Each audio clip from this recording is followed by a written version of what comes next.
Each week during the 2015 season, we're going to take a look back at a game from 1990. Joining me on that journey will be Darian Hagan, the quarterback from the 1990 Buffaloes.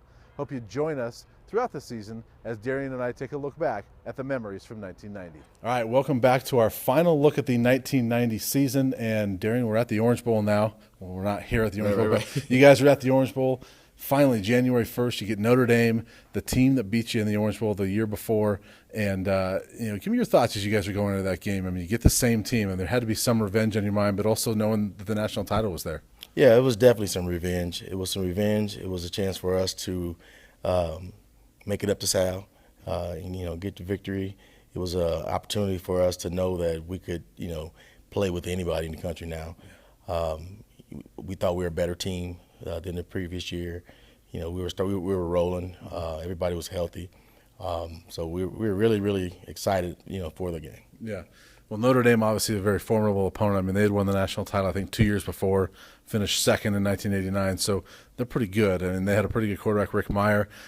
So facing the Irish, what was the game plan going in? I mean, just knowing how good they were and having seen them the year before. Well, defensively, we knew we had to get after Rick Meyer.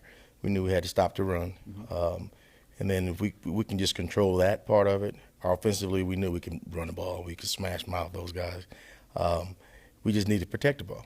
And if we do those things, we are confident we could win. Of course, it was a struggle for you guys to get much going offensively. I think you had 3 points in the first half. And then towards the end of the first half, something happened and changed the game a little bit. I think you remember that a little bit, don't you? Absolutely. I want to give a shout-out, though, to Coach Barnett because it was his first game being offense coordinator, and he was really, really, really aggressive, doing a lot of trick plays and a lot of, deep throws. We just couldn't connect, and we couldn't, score and do the things we thought we could do in the first half. But yeah, going into almost going into halftime, I think it was 8 seconds left. I was scrambling, made a move on Chris Zorge and rode out left, and kind of got my leg caught up under me, and I ruptured my patella tendon, and that was a cold, sick feeling for me. Yeah. Well, this year was kind of interesting for you personally because you had some injuries you dealt with, and you were kind of in and out during the middle of the season with some shoulder issues. And but for this one to not be able to come back in the national championship, you kind of we've heard the story before, but you had that dream. You knew knew something like this was going to happen. Yeah. But how surreal was it that your dream actually came true and you're sitting there hurt? Did you think about that at all? I did. I'll never forget. I was in a deep sleep. And I woke up about 4 o'clock in the morning, and I woke up Charles Johnson. And I'm like, hey, man, you're going to have to finish the game. He's like, hey, man, go to sleep. You crazy. I'm like, no, you're going to have to finish the game. I had a dream I'm going to get hurt, and you got to finish the game. Yeah. We're going to win, though, but you got to finish the game. And then for it to happen just like that was surreal. It was something that I dreamt, but I didn't think that it would really happen. Right. And for it to happen, I'm just glad that, during the year, with me being hurt, that elevated Charles's his motivation and his confidence and things like that. So he was ready to play. Yeah, he had some jitters early on. I think I remember in the broadcast he airmailed the throw that they kind of called it a duck on the broadcast, I believe. So he had to settle down a little bit, but he did a nice job. Led you guys to a touchdown drive that gave you the lead. I mean, it was still a lot of time left, but that was big for him, wasn't it? It was. It was big for him. Especially on that national stage, thinking that you wasn't going to play, because he tells me all the time, even today, man, I was ready to stand on the sideline, have my ball cap and my clipboard and just watch you guys, do your thing. But for him to be ready and do the things he did, especially after that pass, he calmed down, being the type of leader he is and type of person he is, we knew that we'll be okay. Of course, you guys were up 10-9 as you go into the late stages of this game. Then we all know what happened. The offense gets stopped. You got to punt the ball. Not much time left. And what were you seeing as that play developed and obviously punt to Rocket Ishmael?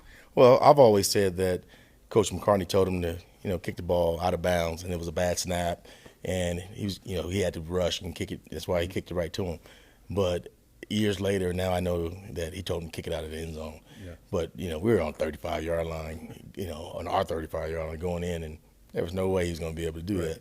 So when I seen the ball going right to him, and that's scary because you got the best returner in the game one of the best players in college football in the game, and you give him a ball in open space, things can happen, and not good things. Yeah. So for him, when he got the ball, I was like, oh no, here we go again. The last minute, we're gonna lose this game like this, and then the rest is history. People say it wasn't a clip, it was a clip. Yeah. Yeah. It was a clip. It was so scary for you guys at the time, I assume. Just watching that happen. I know, Chad Brown was devastated in the moment, missing that tackle. And for a moment, I mean, Notre Dame thought they won the game. You thought you lost the game.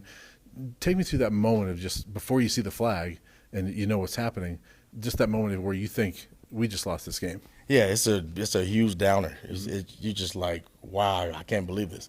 I can't believe we gave this guy a chance to do the things that he been doing his whole career, make big plays. And I just sat there and on my crutches and wanted to start crying. And then I looked over at Coach McCarty and he was pointing to a flag. So I look back and I see the flag and I'm like, he got to be on there. Can't be on us. And then when they said there's a block in the back, then jubilation, and you're just happy because now you got an opportunity to secure the win. Of course, Notre Dame got the ball, so I mean they still had a chance to move down and try to win that thing with a field goal. But Deion Figure steps in front of the pass and steals the victory. Your thoughts as you see Deion step in front of that pass? Well, for me, I was really, really excited, but at the same time I knew I couldn't run out and celebrate with my guys like I had planned. And then for Deion, I was glad that he just redeemed himself. The year before he's been suspended for the season, and then to come back and secure the victory and get the interception on the grand stage, and then to have the wherewithal to run the clock out. A lot of people probably would try to score a touchdown and do some things and may get a fumble, but he had the wherewithal to run the clock out and get down. Yeah. And that's all coaching. Yeah. Winning that thing, you had to wait for the polls to come out. You pretty much knew you were going to win it. You guys are the national champions. You ended up splitting it with Georgia Tech, and I know, we've talked about that years later. The Tom Osborne vote and all that stuff, but it doesn't take away from that magical season. And as you look back at it 25 years later, how phenomenal was that season, just from start to finish, and even the whole thing with 89 tied to it. But how magical was everything that happened that year? It was very, very, very magical. To start off the way we started off, and then kind of climb and then lose, and then go on a tear. And I say tear, it really wasn't a tear, but every game was close with Kansas State. But we just played all together. We played for each other, played with one heartbeat. That was our slogan. And then everyone, we didn't really talk about Sal a lot, but in the back of our minds, that's what we were playing for. Yeah. We were playing for Sal. We wanted to get back to that grand stage and get that victory because of the letdown the year before. And you don't get second chances in life. And when we got that second chance, we took advantage of it. And, I just thank God that we were able to do what we did. Years later, a lot of you guys are still really close friends, talk a lot. Does that make it more special that you've, for the last 25 years, you've been able to, not that you talk about the season all the time, but you're able to share those friendships 25 years later, and that it's really been a long-lasting thing? Absolutely. That just shows you how we were led. We were led to play for each other, play for one another, and to love your brother. And we were a big family. We loved our coaches. We loved, being around each other. We loved our trainers. It was just one big happy unit.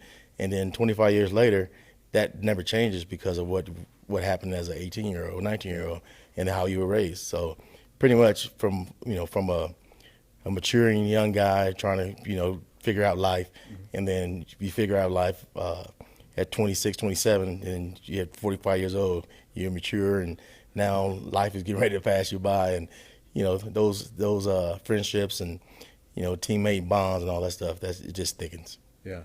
Well, Darian, we really appreciate you doing this with us this year. It's been fun going through the journey of 1990 with you, and it's kind of fun to look back at that. So really appreciate it, and wish you luck as you try to help these current Buffs get to that level. All right. Thank you very much. Appreciate you. Thanks, Darian. All right.